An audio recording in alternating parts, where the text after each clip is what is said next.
few days ago, I decided to pull the head from my 8.6 because I did a compression test and a leak down test. Cylinder 2 was low on compression and it had 90% leakage, and I have a spare head, so I decided that I was going to swap it. And then once I removed the head, I realized that the cylinder wall on number 2 had scratches along the wall, and the top of the piston was actually also pitted. I also had a spare block. I decided to take it to the machine guy, so it's at the machine shop right now. He's taking a look at it just to make sure that it's good to go before I drop it in. So today I decided to actually pull the block that's no good inside the car along with the transmission, and I'm really excited because I actually don't know what clutch this car has, because when I bought it, I've just never opened up to see what clutch it has. I have no idea how long it has left. But I know that it's been good to me, so I'm excited to see what brand it is and what kind it is and how much it has left.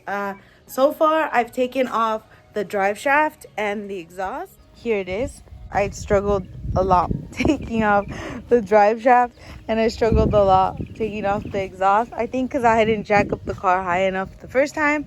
But right now, I'm going to drain the transmission oil as well as the engine oil, unplug a few things that I still have to unplug, and then hopefully I get this bad boy out in a couple of hours.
So I removed the 4 bolts to remove the drive shaft.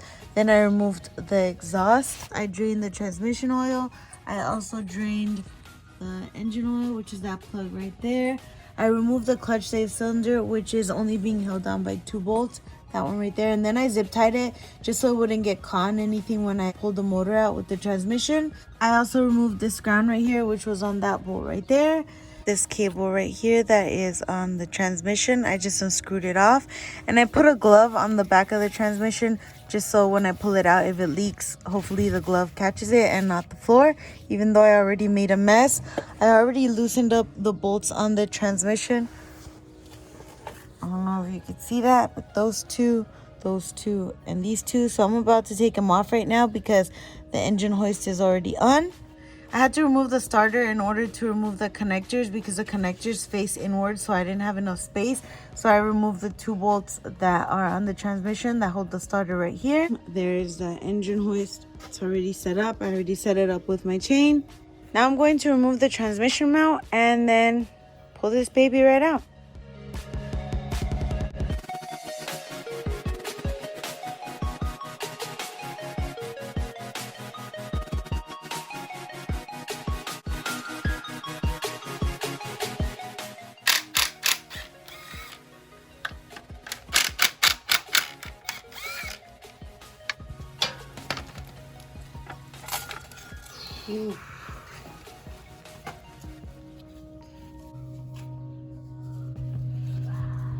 So good. I just don't know what brand it is. We took apart the transmission to inspect the clutch, and it turns out it's an AutoZone clutch, guys. That's crazy. Here I am thinking it was some sort of fancy, expensive clutch because of how good it's been to me and how long it's lasted.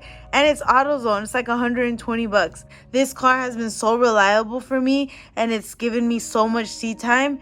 And it's literally been built on a budget. I don't know who built it, but they did a good job choosing an AutoZone clutch that has lasted me this long with all the abuse that I've given this car.